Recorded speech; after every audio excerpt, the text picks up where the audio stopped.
Sa nakalipas na mahigit 2,000 taon, ang Namekian na nagngangalang Piccolo Daimao ay dumating sa Earth kasama ang kanyang disipulo na si Ozaru upang magsimulang maghasik ng kaguluhan sa buong mundo.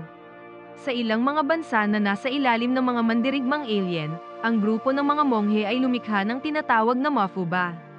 Ito ay isang makapangyarihang pamamaraan na may kakayahang selyohan si Piccolo sa isang sisidlan na nakatago malapit sa kailaliman ng lupa. Matapos matalo si Piccolo, ang kanyang disipulo na si Ozaru ay naglaho at ang sangkatauhan ay kumalat sa buong mundo, at mula noon ay naibalik ang kapayapaan. Ang isang kabataan na nagngangalang Goku ay gumugugol ng kanyang oras para sa pagsasanay kasama ang kanyang lolo na si Gohan. Sa kabila ng kanyang napakahusay na kasanayan sa martial arts, hindi pa rin makontrol ni Goku ang kanyang ki at laging natatalo mula sa harem ng kanyang lolo. Pagkatapos ay tinuruan ni Gohan ang kanyang apo kung paano kontrolin ang kanyang ki. Subalit sa pagsisikap ni Goku ay isang mahinang ihip ng hangin lamang ang kanyang nagawa. Kalaunan, pumunta si Gohan sa greenhouse upang ibigay ang regalo para sa ika-18 kaarawan ng kanyang apo. Ang kahon ay naglalaman ng isang kulay orange na bola at ipinaliwanag ni Gohan na ito ay isang Dragon Ball. Dagdag pa ng matanda na 7 lamang ang umiiral sa mundo, at ang hawak ngayon ni Goku ay ang bola na may 4 na bituin. Pagkatapos ay nagtanong si Goku kung ano ang nagagawa nito. Ang kanyang lolo ay tumugon na kapag ito ay nag-iisa ay wala itong silbi, ngunit kapag ang 7 Dragon Ball ay kumpleto, magagawa nitong ipatawag ang makapangyarihang dragon na tinatawag na Shenlong na kayang ipagkaloob ang anumang kahilingan. Pagkatapos ay pumunta si Goku sa paaralan sakay ng bisikleta. Pagkarating sa isang parking area, ipinaroda ang kanyang bisikleta sa isang parking space hanggang sa binangga ito ng isang mayabang na estudyante. Si Fuller ay naglakad at nagpapanggap na para bang walang nangyari, ngunit sinabi ni Goku na kailangan nitong palitan ng bagong bisikleta. Pagkarinig nito, tinanong siya ng siga kung sino ang magbabayad sa kanya at inilapit ang kanyang mukha para suntukin ni Goku. Dahil nangako si Goku sa kanyang lolo na hindi siya makikipag-away, nagpa siya ito na huwag gumawa ng anumang kaguluhan. Kaya naman ay tinawag siya ni Fuller na isang duwag hanggang sa dumating si Chi-Chi at pinigilan ng siga habang si Goku ay nagtitimpi. Samantala, malaya na si Piccolo at pinaghahanap ang mga Dragon Ball. Pagkatapos salakayin ng Namekian ng isang nayon, kinuha ni Seki ang kanyang anak na babae at agad na nagtago sa ilalim ng isang kubo. Gayunpaman ay nakita ng kanang kamay ni Piccolo na si Mai ang anak ni Seki at agad na tinutukan ng baril. Ngunit hindi ito hahayaan ni Seki kaya agad itong nagpakita at ibinigay ang isang Dragon Ball. Pagkatapos ay pinatay din siya ni Mai. Sa paaralan, sinisikap ni Chi-Chi na kunin ang takdang aralin sa kanyang locker, ngunit hindi niya ito mabuksan. Samantala, hinihintay ni Goku na umalis ang ibang estudyante at sinisikap ni Goku na gamitin ang kanyang ki. Dahil hindi niya ito makontrol ng maayos, ang lahat ng mga locker ay bumukas. Napansin siya ni Chi-Chi na nagmadaling umalis kaya sinundan ito at tinanong kung siya ang gumamit ng ki. Pagkatapos ay umamin ang dalaga na isa rin siyang fighter. Nagagalak ang dalaga na malaman ito kaya sinabi na magkakaroon siya ng pagdiriwang mamayang gabi at niyaya ang binata na sumama. Pagdating sa bahay, naghahanda na si Goku at nagpa siya na dalhin ng Dragon Ball para magpasikat kay Chi-Chi. Tumakas siya mula sa bahay habang ang kanyang lolo ay nagluluto ng kanilang hapunan. Sa party, sinalubong si Goku ng mga kaibigan ni Fuller at muling pinagtripan. Dahil hindi nais ng binata ng problema, sinisikap niyang makipag-usap ng maayos ngunit nawalan na siya ng pasensya, kaya naman ay nagpa siya ito na kumprontahin ang mga siga. Agad siyang inatake ng isang siga ngunit madali niya itong naiwasan at gumanti ng isang suntok. Kahit na marami sila, hindi nila magawang talunin si Goku na nagpapatunay na siya ay isang napakahusay na martial arts fighter. Hindi nagtagal, si Fuller ay lumabas mula sa bahay at kumuha ng isang patpat na bakal para tapusin si Goku. Subalit nagawa ng binata na umiwas at sa halip ay tinamaan ng siga ang side mirror ng kanyang sariling sasakyan. Mas lalo itong nagalit kaya patuloy na hinampas si Goku na umiiwas at naging sanhi ng pagkasira ng magarang sasakyan ni Fuller. Sa sandaling ito, ang isa sa mga kaibigan ni Fuller ay tumayo at umatake mula sa likuran, ngunit naiwasan ni Goku ang pag-atake ng dalawa at sa halip ay sila ang nagkatamaan. Pagkatapos ng laban, pinapasok ni Chi-Chi si Goku sa loob ng bahay at sila ay nagkausap.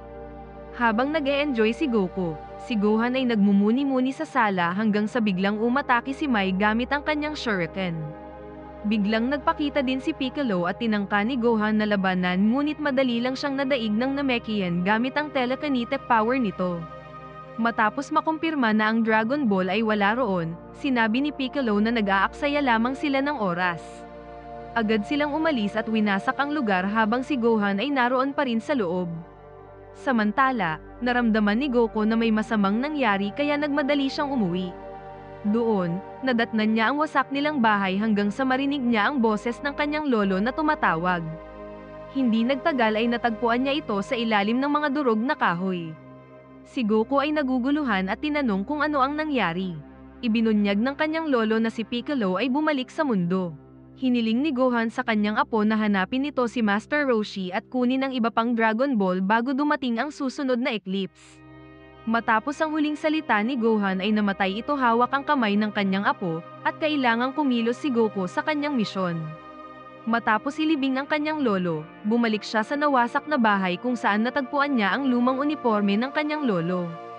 Habang pinagmamasdan niya ang damit, nakarinig siya ng mga yabag sa loob ng bahay at agad na sinuri ang taong nanghihimasok. Natagpuan niya ang isang babae na hinahanap ang Dragon Ball. Pagkatapos makita ang Raider at nalaman na hawak ni Goku ang Dragon Ball, nagsimulang magpaputok ang babae at sinasabing nais niyang mabawi ang Dragon Ball ng kanyang ama. Naguguluhan si Goku at tumugon na ang Dragon Ball ay pag-aari ng kanyang lolo at ipinakita ito sa babae. Maging ang babae ay naguluhan dahil nakita niya na ang Dragon Ball ay mayroong 4 na bituin lamang. Inihayag ng babae na ang Dragon Ball ng kanyang ama ay mayroong 5 at ito ay ninakaw ng isang tao. Ibinunyag naman ni Goku na mayroong 7 Dragon Ball sa kabuuan at ang bawat bola ay mayroong iba't ibang numero ng bituin. Dahil naisip ni Goku na ang aparato na hawak ng babae ay maaaring mapakinabangan, nagpakilala siya at humingi ng tulong para hanapin si Master Roshi. Nangangako siya na kapag nagawa nila ito ay tutulungan din niya ang babae na hanapin ang Dragon Ball ng kanyang ama. Nag-aatubili ang babae ngunit naisip din niya na maaaring matulungan siya ni Goku kaya tinanggap niya ang alok at ipinakilala ang sarili bilang si Bulma. Ang dalawa ay pumunta sa bayan upang simulan ang paghahanap sa address ni Master Roshi sa pamamagitan ng internet. Pagkaraan ng ilang sandali, sinabi ni Bulma na wala pa siyang nahahanap hanggang sa nagsimulang tumunog ang radar. Nagbibigay ito ng hudyat na mayroong Dragon Ball sa malapit. Sinundan nila ang signal hanggang sa nakarating sila sa isang nakahiwalay na bahay. Nagpasya si Bulma na agad na pasukin ang bahay upang hanapin ang Dragon Ball. Sumunod naman si Goku sa loob ng bahay at nagsimulang maghanap hanggang sa bumangga siya sa isang istante. Ang ilang mga bato ay nalalaglag kaya mabilis na sinalo ni Goku ngunit sumablay siya sa huling bato kung saan tumama sa isang klorera na gumawa ng ingay kaya nagising ang may-ari ng bahay. Nang makita ang nanghihimasok, ang lalaki ay tumalon mula sa ikalawang palapag at agad na inatake si Goku. Dahil sa lakas ng pag-atake ay tumilapon si Goku sa pader. Sinabi ng lalaki na magsisisi ito sa panghihimasok at muli siyang inatake. Dahil walang laban si Goku sa lalaking iyon ay nagpasya ito na gamitin ang kanyang ki. Ngunit nagawa ng lalaki na iwasan ang pag-atake mula kay Goku at si Bulma ang tinamaan. Sinabi ng lalaki na pamilyar sa kanya ang paraan ng pag-atake. Kinumusta niya ang lolo ni Goku at pagkatapos ay ibinunyag nito na siya si Master Roshi. Habang naaalala ni Roshi ang mga nakaraan, sinabi ni Goku na ang kanyang lolo ay pumanaw na at si Piccolo ay bumalik. Nang marinig ito ay natigilan ang Master at nakaramdam ng pag-aalala. Pagkatapos ay agad na nagmadali upang hanapin ang kanyang hawak na Dragon Ball hanggang sa natagpuan ni Goku sa ilalim ng isang lamesa. Habang hawak ni Roshi ang Dragon Ball, inihayag niya na kailangan nilang hanapin ang iba pang Dragon Ball bago maganap ang eclipse. Ibinunyag din niya na si Goku ang tanging susi upang talunin si Piccolo. Pagkatapos ay sinabi ni Master Roshi na kailangan nilang pumunta sa Stone Temple para doon sila magsanay at gawin si Goku na maging mas malakas. Matapos ang mahabang paglalakbay sa gitna ng disyerto, nakarating sila sa templo kung saan nadatnan nila si Chi-Chi habang nagsasanay. Agad na nilapitan ni Goku ang dalaga at ikinalulungkot ni Chi-Chi ang sinapit ng kanyang lolo. Pagkatapos ay niyaya ang binata na manood sa isang tournament na magaganap sa susunod na ilang araw. Pagkatapos ay bumalik si Goku kay Master Roshi kung saan sinabi ni Bulma na ang radar ay mayroon na namang na-detect na signal mula sa isa pang Dragon Ball. Habang nagsasanay si Goku kung paano kontrolin ang kanyang ki, si Bulma ay nagmaneho sa disyerto hanggang sa makarating sila sa isang malalim na butas at nahulog sa ibaba. Si Yamcha ay nagpakita at nag-alok ng tulong ngunit may kapalit na halaga. Nang makita ang Pod Corporation motorcycle, sinabi ni Yamcha na tatanggapin niya ito bilang kabayaran ngunit agad na tumanggi si Bulma. Nagpasya sila na manatili sa butas hanggang sa makahanap sila ng paraan para makalabas mula doon. Sa sandaling iyon, kinuwento ni Master Roshi ang tungkol kay Piccolo at sa kanyang disipulo na si Ozaru kung paano sila nagdulot ng kaguluhan sa mundo. Upang tapusin ang mga mananakop, inialay ng 7 mandirigma ang kanilang buong enerhiya para likhain ang Mafuba na may kakayahang selyohan si Piccolo. Ngayon na siya ay nagbalik, hinihintay niya ang eclipse na aabutin ng 2 araw para mapalaya niya si Ozaru at muling sakupin ang mundo. Pagkatapos ay sinabi ni Roshi na ang tanging paraan lamang upang ito ay mapigilan ay hanapin ng iba pang Dragon Ball at gamitin ang hiling na mawala si Piccolo sa mundo. Pagkatapos ay muling nagsimulang tumunog ang radar ni Bulma at natuklasan nila na mayroong Dragon Ball sa malapit. Nagsawa na si Master Roshi sa pag-aaksaya ng oras kaya tumalon siya mula sa butas. Pinwersa si Yamcha na ihagis ang hagdan sa ibaba para makaakyat ang iba pa at pati na rin ang pagkuha sa isang kagamitan sa paghuhukay para maabot nila ang isa pang Dragon Ball. Pagkaraan ng ilang sandali ng paghuhukay, nagawa nilang matagpuan ang isang tunnel na nag-uugnay sa sentro ng lawa ng lava. Nang makita ang kinaroroonan ng Dragon Ball, sinikap nilang makahanap ng daan patungo sa magma hanggang sa biglang nagpakita ang mga Saibamen para pigilan sila. Sa dami ng mga kalaban ay nagawa pa rin nila na talunin lahat sila ngunit ang mga Saibamen ay mas lalong dumadami sa tuwing sila ay pinapatay. Habang nilalabanan ang mga nilalang na ito, nagpakawala si Master Roshi ng Kamehameha na naging sanhi ng pagkahulog ng isang Saibamen sa lawa ng lava. Nasunog ang katawan nito at napipigilan ang pagdami. Matapos matuklasan ito, sinimulan ni Goku at Master Roshi na itapon ang mga katawan ng Saibamen sa lava at bumuo ng tulay patungo sa kabilang bahagi. Inakyat ni Goku ang Dragon Ball na may 6 na bituin, hanggang sa biglang nagpakita si Mai at sinipa si Goku sa mukha at ninakaw ang Dragon Ball.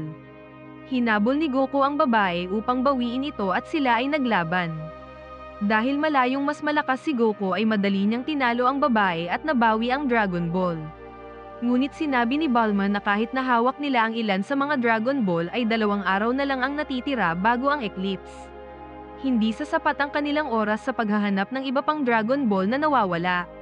Sumasang-ayon dito si Master Roshi at inihayag na ang Mafuba lamang ang huling pag-asa. Nagpasya silang bumalik sa templo at doon ay hiniling ni Roshi sa kanyang dating master na si Sifu na maghanda ng confinement container. Nagpasya na ibigay ang lahat ng kanyang mahalagang enerhiya para lamang makulong si Piccolo. Habang sila ay nag-uusap, ang tournament ay nagsimula. Nilabanan ni Chi-Chi si Mai ngunit hindi niya alam na nakikipagtulungan ito kay Piccolo. Sa sandali ng laban, lihim na kumuha si Mai ng dugo ni Chi-Chi at pagkatapos ay agad na umatras sa laban.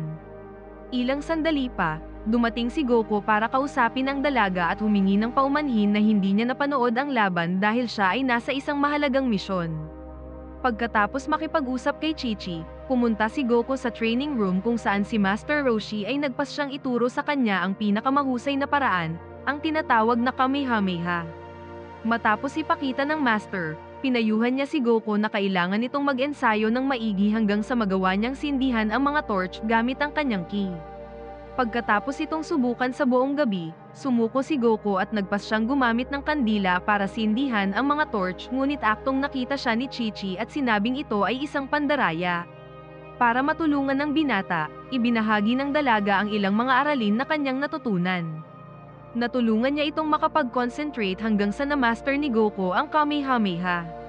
Sa dormitoryo, sinisikap ni Bulma na makatulog hanggang sa bigla siyang nakarinig ng yabag mula sa silid ni Goku. Dahil naroon ang mga Dragon Ball, agad niyang kinuha ang kanyang baril at pumunta doon upang alamin kung ano ang nangyayari. Nakita niya si Chi-Chi na paalis mula sa silid at naisip ni Bulma na siya ay kasama ni Goku sa silid kaya humingi ito ng paumanhin at hinayaan si Chi-Chi na bumalik sa silid nito. Pagkaalis ng babae ay dumating si Goku mula sa labas at napagtanto ni Bulma na wala siya sa silid kasama ni Chi-Chi. Pagkatapos ay tumunog ang radar at natuklasan ni Bulma na nakuha ng babae ang lahat ng Dragon Ball. Sa kanilang pag-aalala, agad na sinundan ng mga Z-Warrior ang nagpanggap na si Mai na agad namang naghagis ng granada sa kanilang direksyon upang ito ay makatakas. Pagkatapos ay napanatag ang kanyang loob ngunit bigla siyang inatake ng tunay na Chi-Chi. Ito pala ang dahilan kung bakit kumuha si Mai ng dugo ni Chi-Chi sa sandali ng kanilang laban sa tournament. Ang dalawa ay muling nagsimulang maglaban at si Goku ay nagpasya na lumusot sa lumalagablab na apoy. Dahil pareho ang hitsura ng dalawa, hindi alam ni Goku kung sino ang kanyang tutulungan. Nang may isa sa kanila ang bumagsak, humingi ito ng tulong kay Goku at agad namang inatake ang isa pa ngunit ito ay isang malaking pagkakamali. Habang siya ay nakikipaglaban sa totoong Chi-Chi, si Mai ay bumangon at agad na pinaputukan si Goku. Bumalik siya sa kanyang totoong anyo at agad na tumakas. Pagkatapos umalis ang kalaban, si Bulma at ang iba pa ay nagtipon sa paligid ng katawan ni Goku na naghihingalo.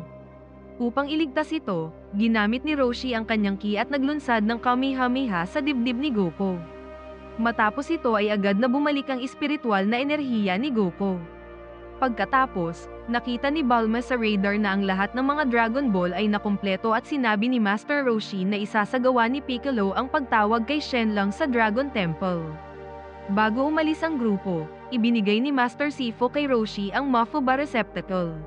Dala ang bagay, bumiyahe sila patungo sa Dragon Temple habang inilalagay ni Piccolo ang 7 Dragon Ball sa altar. Pagkatapos, ang Dragon Ball ay nagsimulang gumana at biglang may tumubo na isang malaki at matayog na tore. Habang nasa daan ay isinuot ni Goku ang uniforme ng kanyang lolo. Nang handa na ang lahat, iniba ni Yamcha ang anyo ng sasakyan at pinalipad. Nang malapit na sila sa tuktok ng tore, si Master Roshi ay naghanda upang gamitin ang Kamehameha para pigilan si Piccolo sa Salamanca. Nang napansin ni Piccolo ang kanilang pagdating, agad siyang naglunsad ng kanyang special beam cannon na sumalpok sa Kamehameha at lumikha ng shockwave na naging sanhi ng pagkahulog ng mga Dragon Ball mula sa altar. Ganon din ang pagtilapon ng sinasakyan ng mga Z-Warrior. Nang bumaba si Piccolo para harapin sila, nakita ni Master Roshi ang Mafubo Receptacle malapit sa kanya at nagpa siya na kunin ang bagay para mabilanggo ang Namekian. Kaharap ang mga kalaban, inihayag ni Goku na tatalunin niya si Ozaru. At ibinunyag naman ni Piccolo na sa katunayan, si Goku ay isang Saiyan na tinatawag na Kakaroto. Kapag ang eclipse ay naganap, si Goku ay magiging si Ozaru at tatapusin niya ang kanyang mga kaibigan gamit ang kanyang mga kamay. Sa sandaling iyon, tinakpan ng buwan ang araw at si Goku ay nagsisimulang mag-transform sa anyo ng isang gorilya. Pagkatapos ay agad na nilayon sina Yamcha at Bulma. Sinamantala ni Master Roshi ang pagkakataong ito upang simulan ang proseso ngunit tinamaan siya ng special beam cannon na pinakawalan ni Piccolo. Siya ay bumulagta sa lupa at malubhang napinsala. Habang si Bulma at Yamcha ay hinahabol ni Goku, sinabi ng lalaki na mananatili ito sa hulihan para gambalain si Goku at hiniling kay Bulma na mauna na. Gayunpaman ay madaling natalo ang lalaki. Pagkatapos ay nagpatuloy si Ozaru na sundan si Bulma hanggang sa pinigilan ito ni Master Roshi. Sinisikap ng Master na hawakan ng paa ni Ozaru ngunit sinakal siya sa leeg habang kinakausap niya ang kanyang disipulo. Ngunit ang kanyang pagsisikap ay hindi gumana at nauwi sa kanyang kamatayan.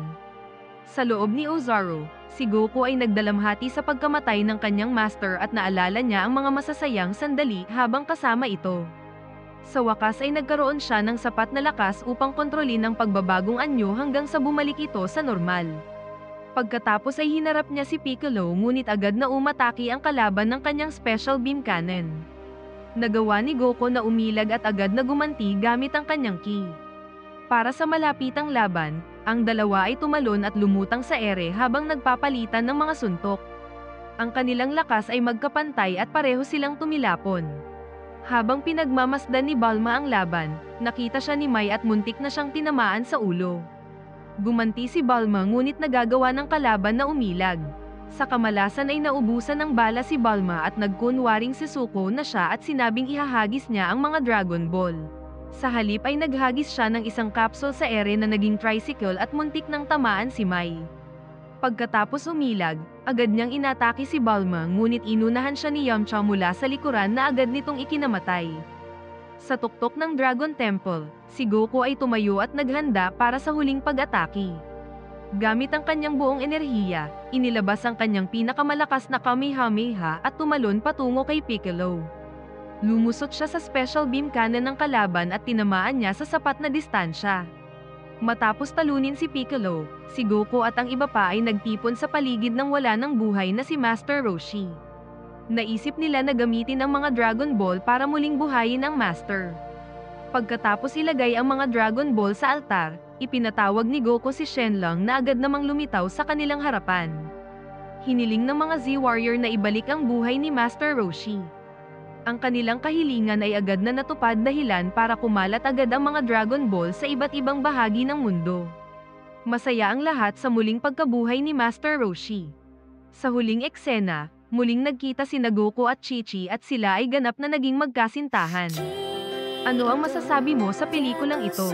Mag-comment lang po sa ibaba, at kung nagustuhan mo ang video, mag-like at mag-subscribe para ma-notify kayo sa susunod nating upload. Maraming salamat!